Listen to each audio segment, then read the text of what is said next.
Hello everybody and welcome back to another video for the day. We are heading back into r/AmITheDevil, and if you guys want to be absolutely amazing, show your support, and see more videos like this one in the near future, be sure to hit that like button, leave a comment down below to start up them wholesome internet discussions, and if you guys have not already, subscribe to the channel and turn on them notifications.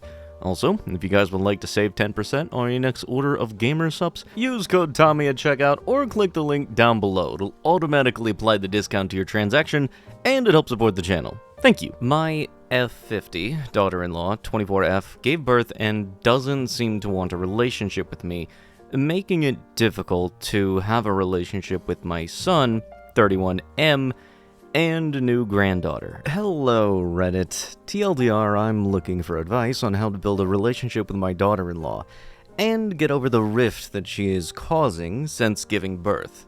My son, D31, has been married to my daughter-in-law, B24, since September of 2020. Due to the pandemic, I never really got to know her because they only dated for about a year before they got married. And I didn't know about her until they had dated for about 6 months. I love my son very much, but I feel like our relationship has been rocky since they got married. He has a daughter from a previous relationship who is 10, and since they got together, I haven't had the same relationship with her. I know this is partially because he moved out of my house very suddenly, without really saying anything, I may add, and I no longer get her on his weekends. I try to get them to bring her to visit when they have her, but usually I only see her once a month or so. And lately, it has felt like she has been more distant when she visits.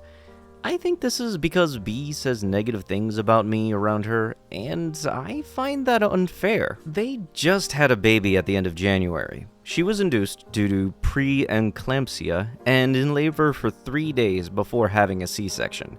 I had been in an accident a few weeks prior and don't have a vehicle, and my son refused to pick me up to be there for the labor at all, or to see the baby in the hospital. But her parents got to see the baby and were in the parking lot a lot of the entire time.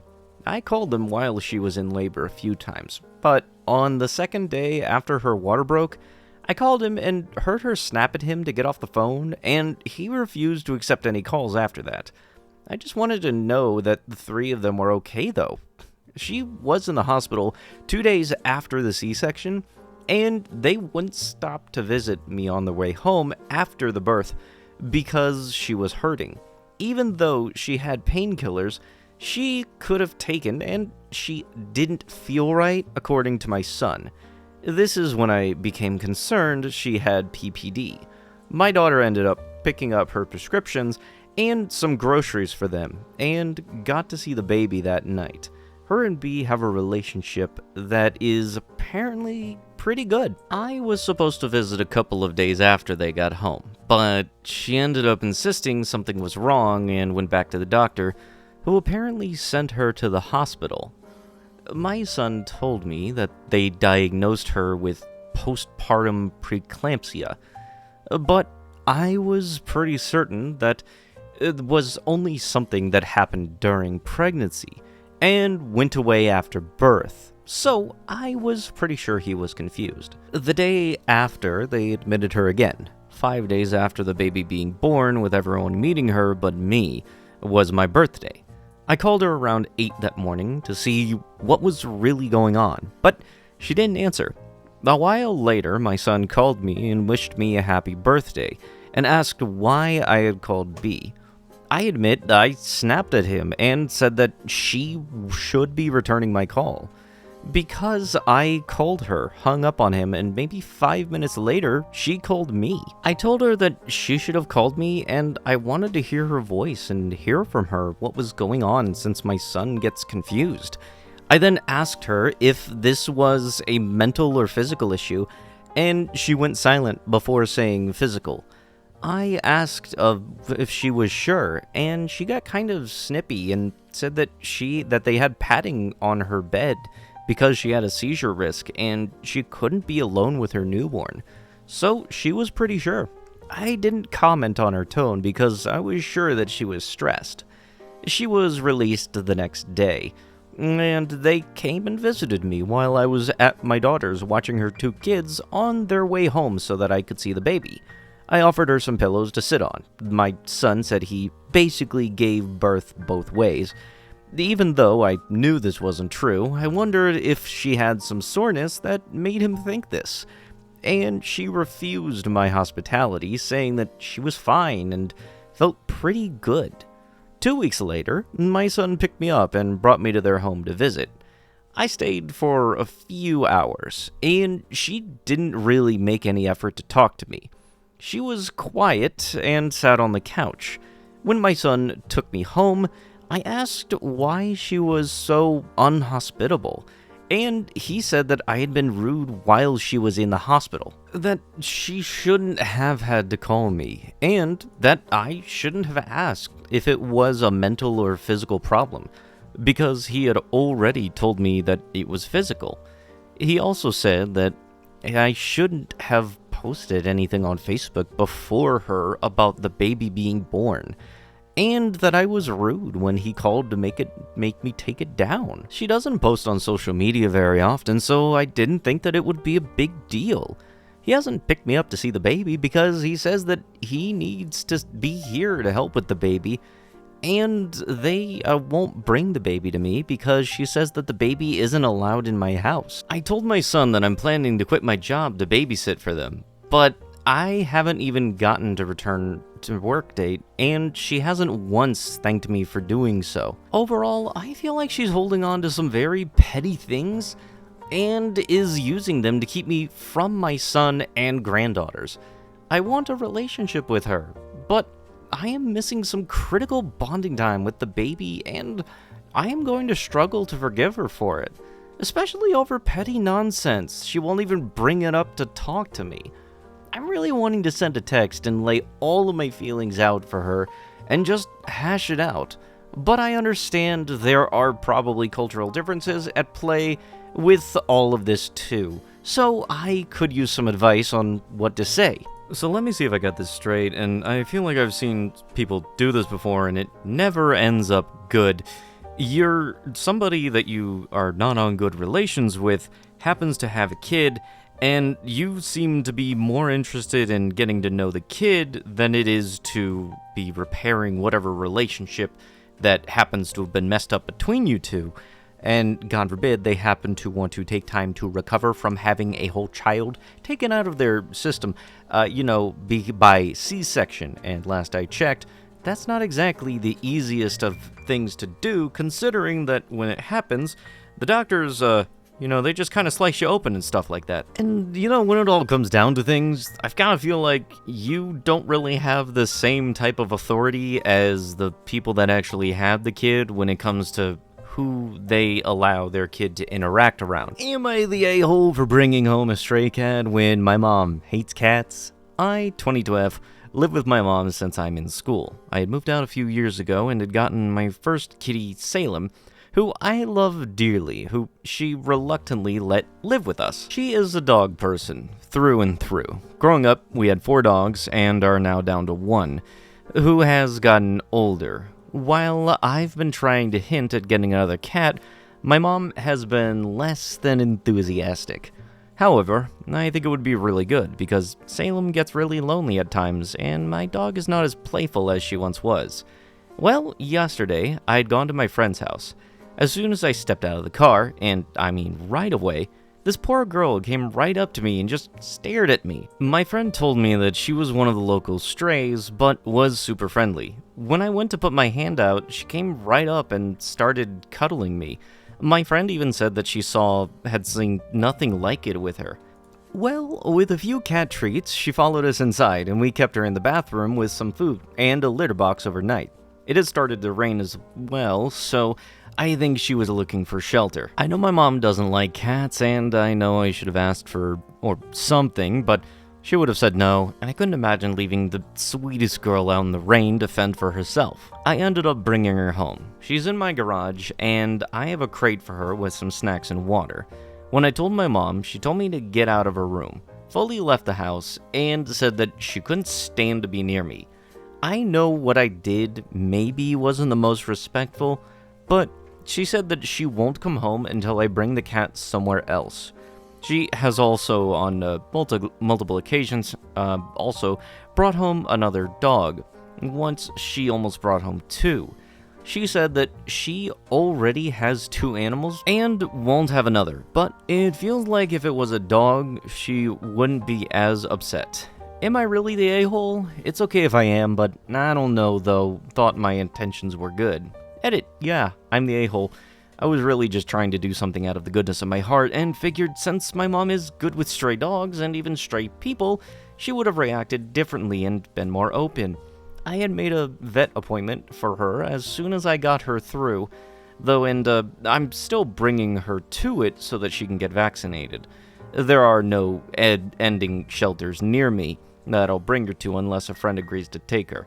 She is very sweet, so I'm sure she will find a good home. While probably done with good intentions and everything, at the end of the day, it falls down to the whole, it's different because you're not the owner of the home and you're bringing animals into it. That's kind of the main thing there. So you knowingly are aware that your mom would not be okay with you bringing home a random cat is not the same as her bringing home a dog. And if it's enough to get her to want to leave the house and not come back until the cat's no longer there, then that might actually mean that there's some other stuff that's not being said. Husband packed his clothes and left. He's been gone for 2 weeks and won't tell me his location and is not paying any bills.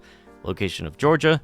Me, 41F, my husband, 51M, told me that he needs a year away from me to heal. Background, he claiming I deeply hurt him emotionally by emotionally cheating.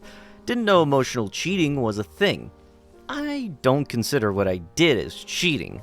I was not physically intimate with someone and did not date anyone. Just chatted with an old friend via text where my old feelings resurfaced. I haven't even met the person face to face before. When I finally realized I had feelings for someone else, I was honest with my husband about it. I told him up front that I want to separate or divorce because we've had serious marital problems for many years, and I am extremely unhappy. I told him the last year and years previously, even before I started talking to my friend again, but never pulled the trigger to end this miserable marriage. I didn't want to break up our family, and I didn't want to hurt my husband because I still cared for him. I've been seriously hurt by him for years, and stuck around, endured, and trying to hold it together for the kids. But now I realize that I should have gotten a divorce years ago. Presently, he's been gone for 2 weeks now, and will not tell me where he is staying. He has turned off his Life 360 app, so I can't find his location. He left me with 3 kids, ages 21F, 18F, 12th grade, and 12M. I also have 3 cats, and lots of saltwater and freshwater fish. He's not paying any bills, but directly sent my 18-year-old daughter $200 for food for her and my son via PayPal. Seems he's trying to create a paper trail for support. PayPal is holding the money for some time, maybe because it's a new account. He refuses to send me anything and to help out with the bills. I usually pay the bulk of bills anyway. I read online that Georgia law considers abandonment if the spouse has been gone for a year. Can I still divorce him on the grounds of abandonment even though it's only been 2 weeks? I haven't filed any paperwork yet because I wanted to give him time to cool off. Yesterday, I changed locks and reprogrammed the garage door opener. Previously, I had been asking him for months now to just do an uncontested divorce and make it easier on all of us. He refused. He still wants to remain married and work on our problems. I also make 3 times more than him, and he has always had trouble keeping a job. So, throughout our 19 years relationship and 10 years married, I have paid the majority of the bills, especially throughout the many instances where he was not working. So, he was living a comfy life and not trying to give that up. I never agreed to being the one who pays most of the bills, but I was forced to do so, since he could barely ever keep a job long enough to put a dent in some debt. So, if emotional cheating is a thing, then financially cheating should be considered a thing too, and this was done to me for 19 years. We've been going to marriage counseling for months, and nothing has been resolved. If anything, things just keep getting worse and worse. He even still wants to do marriage counseling now, even though he's left the house. We both showed up to counseling last week, and I told him that I could never take him back after him leaving like that. He is emotionally unstable and just abandoned me, the kids, and his responsibilities to the house. I told him this marriage is irreparable and must and will end. He refuses to give me his location to avoid being served, but I know where he works, so I can have him served at his job. But he knows this, so I wonder, will he answer the request to come down to see his visitor? So, next question is, what are some ways to serve a person who is avoiding being found and served? I can try to serve him in marriage counseling, but I already know that he's not going to take anything I hand him. Maybe I can ask the marriage counselor to do it. Can a counselor legally do this? Or maybe I have the process server show up to his job or the counseling office. My husband is trying to outsmart me and is only communicating with me on Facebook. He asked me, have I put an ad in the newspaper yet?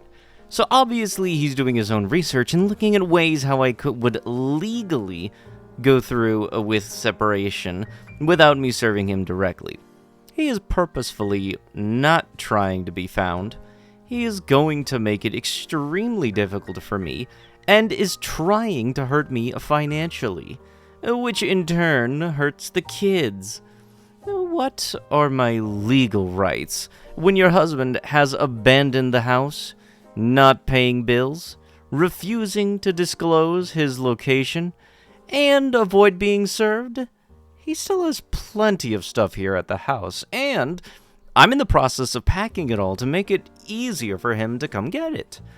He's not welcome back in the house, so I changed the locks and told the kids to not let him in the house. I only want him to come get his things when I'm home.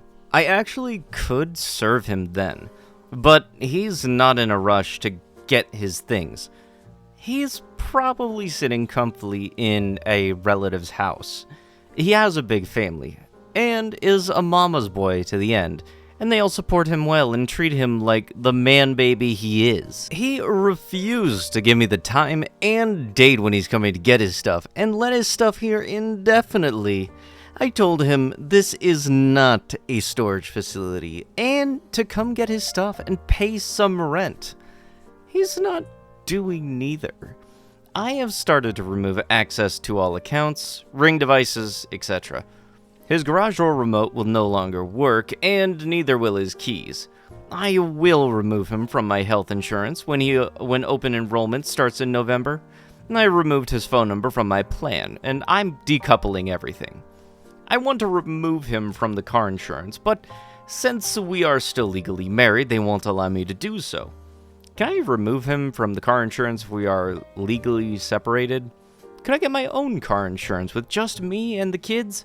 I don't want to pay for nothing for him because he's not contributing anything. I think the next step is to first file separation on my own until I can get the money for a lawyer, and then file for divorce.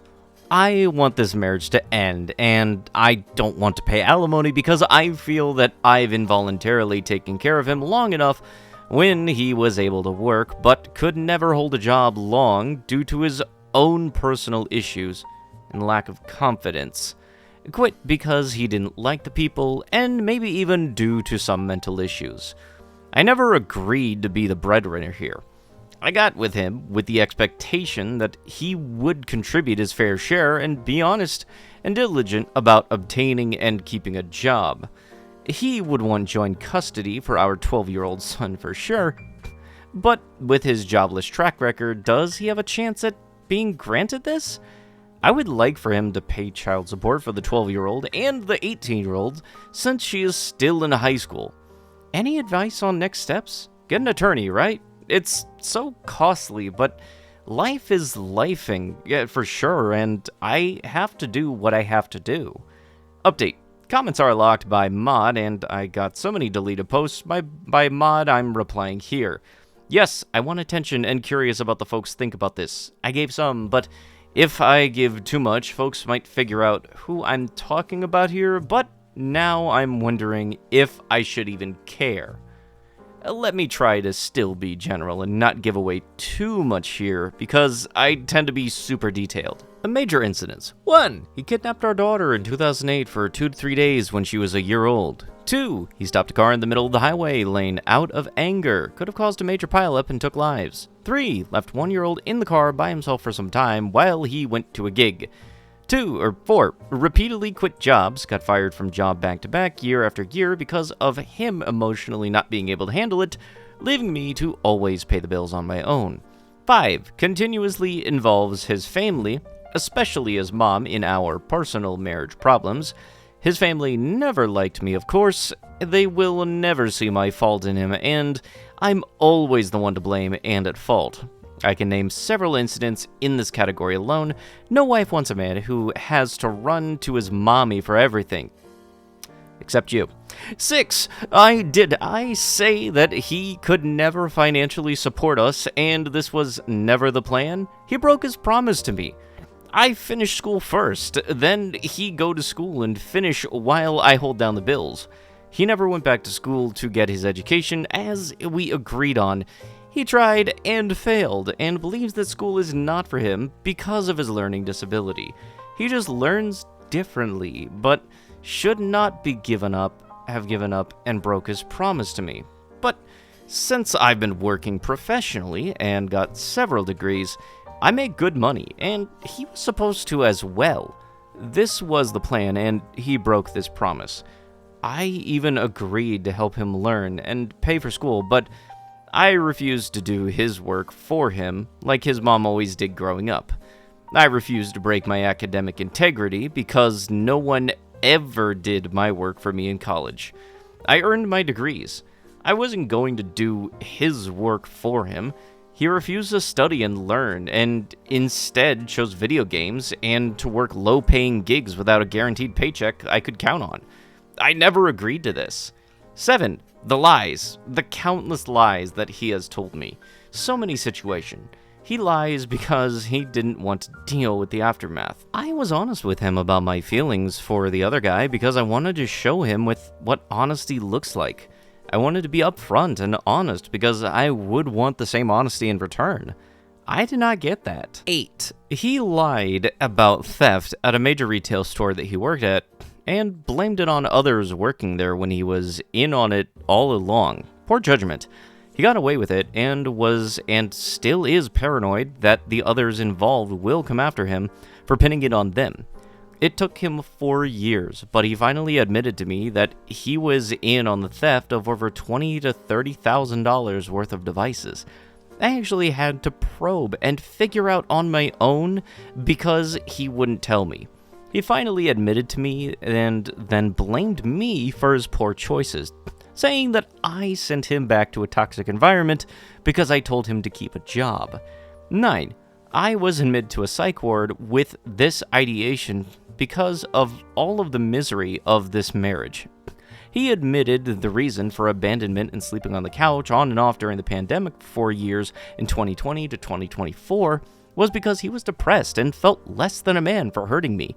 But he admitted the real reason was that he blamed me for making him keep his job versus telling him to quit. I told him to report the theft and not join them. He was afraid to report it, so he joined them. Yet he blamed me for his poor choices and said they threatened him. He later admitted that was a lie. He joined them, and the hurt and the lies sent me to the loony bin for 5 days. 10. He sent me a redacted note last year because the stress was too much for him. I had to call the police to find where he was. I chose not to do a 1013 on him, but I guess I should have. I didn't want him to go down that path, but it's funny how 1 year later, I ended up in the psych ward, which wasn't that bad, by the way. I was at peace, somewhat. There's so much more, and yeah, I've been in therapy for 5 years. He's been in therapy too, but stopped and refused to go consistently for individual therapy, and he stopped all of his medication. My therapist dropped me after 4 years and said marriage counseling is best. Been in that for some months and have gotten absolutely nowhere. Yeah, just a bit of a heads up, this last part was only added on because everybody in the comments was not agreeing with her in the first place. Good luck trying to get them to agree with you now. Yeah, all of this justifies emotional cheating on your significant other. Both of y'all sound horrible. But with that, that is going to have to be it with the video. If you guys would love to be absolutely amazing, show your support and see more videos like this one in the near future, be sure to hit that like button, leave a comment down below to start up them wholesome internet discussions, and if you guys have not already, subscribe to the channel and turn on them notifications. And I'll be sure to see you guys in the next one. Thank you so much for watching, and bye-bye!